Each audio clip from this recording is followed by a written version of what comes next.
We're joined by Reince Priebus, President Trump's former chief of staff, and CBS News contributor Maria Elena Salinas is joining us. We're hoping Robby Mook, who is Hillary Clinton's former campaign manager, he's supposed to join us on this conversation, but live TV, his signal went down just as we were getting ready to go to him. But listen, guys, we will start our conversation. If they get it worked out, Robby will join us. Maria Elena, I want to start with you. Reince, good to see you, because this was history-making. Good to see you. History-making, and it was history shaking it up last night. So I want to start, Maria Elena, with the history-making, because here we have Kamala Harris, who is the third woman nominated for vice president, the first woman of color. Could you paint the picture on why this is so significant, other than the obvious? Well, just like you said, she's not the first woman to be a vice presidential candidate, but somehow this feels different. And I think the moment that we're living in probably contributes to that. I mean, she can attract a whole coalition of voters, women, African Americans, Asians, immigrants as a whole, children of immigrants also. I mean, she is very relatable because people will see her, you know, immigrant families will see her and imagine their kids in that position, and kids of immigrants can say, that could be me. You know, and her speech last night, I think, was really important because she showed all the different facets to her. It was very diverse. She showed that she could be a tough prosecutor ready to take on President Trump, but you could also relate to her as a woman, as a stepmom, as a woman in her 40s who met her husband on a blind date, her first marriage. So there is a lot of different layers to Kamala Harris that ultimately, they hope, will attract the vote. Robby, you made it. What does the Harris nomination mean for the Democratic Party? Good to see you.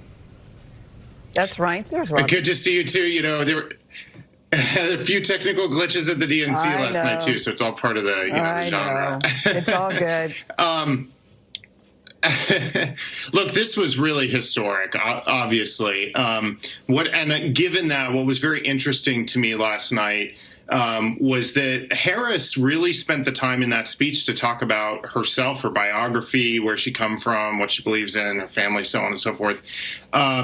Whereas, normally vice presidential nominees spend a lot of time really hitting the other side and kind of being the attack dog.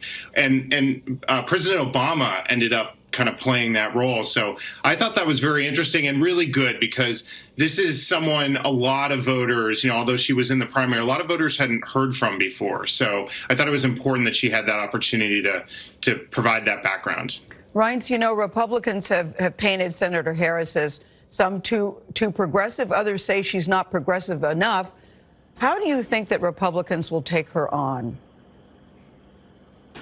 Well, look, I would go back to 2016, and what I saw last night and Monday and Tuesday was pretty much the same playbook. If you go back and watch Hillary Clinton's speech in 2016, she said that Trump created a movement, a moment of reckoning. Barack Obama said that Trump was full of hate and anger. There was two themes at the Democrat convention in 2016: the qualifications of Hillary Clinton and the fact that Trump they claimed was too divisive. And the American people heard all that. They heard about the tweets. They heard about, all the things that the Democrats didn't like about Trump. And what did they do? They voted for Donald Trump. They drained the swamp and crushed the way that things used to be. And so what the DNC is trying to do is sort of harken back to the way that things used to be. Let's go back to that. And they've got to make the case for Joe Biden. And I don't think they're doing anything differently in this convention that they've been trying basically since 2016. Really, right. Were you watching the convention last night? It felt very different. Yeah, I was. Yeah. I know you were. I know you were. I'm being facetious. I got to do your show every night. But no, I don't. Look, people that watch these live, we have to watch it. You have to watch it.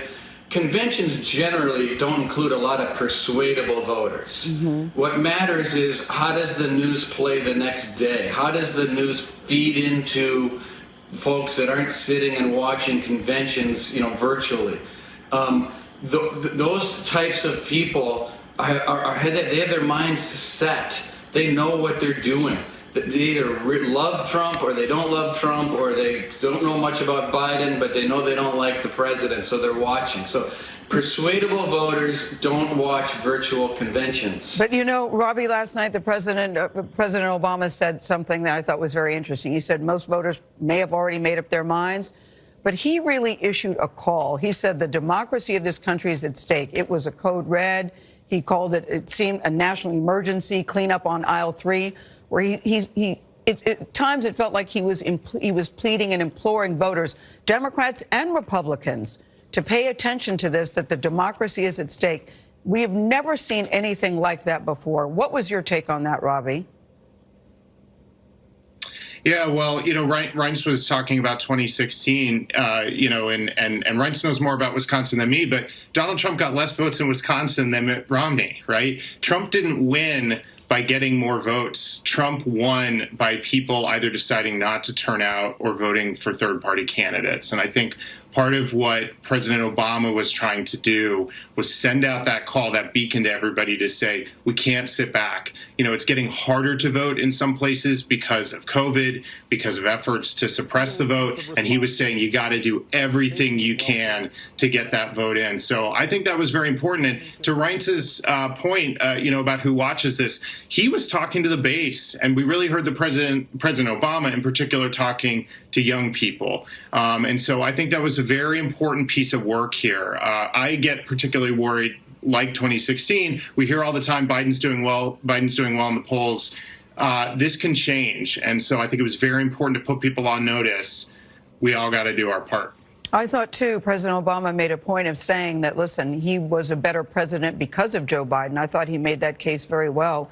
I want to talk to you, Maria Elena Salinas, to give us a closing point about your take on the convention last night. And what do you think this means for women in power? What message does it send? There were a lot of women on the air. Actually, there have been a lot of women in the last 3 days on the air and showing in the convention and showing how strong women can be, but also encouraging women to go out and vote. We know that the majority of the population is female, and at this point, when you look at the polls, you see that the majority of women are supporting Joe Biden and Kamala Harris.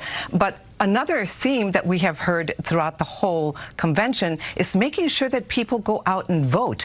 They were just saying that President Obama was talking to those that maybe are on the fence. I think at this point there are very few people that are on the fence. There's less undecided voters than in previous elections. Right now, the important thing for the Democrats is to make sure that people do not stay home, and that's why they have been pushing and pushing and pushing people to get out and vote. Women, minorities, anyone who's out there, go vote. Well, Joe Biden will make his case tonight, and then the Republicans take the stage on Monday. And both parties are saying, whatever you're thinking, please go and vote. Thank you very much, Maria Elena Salinas. Good to see you. Robby Mook, very glad you made it.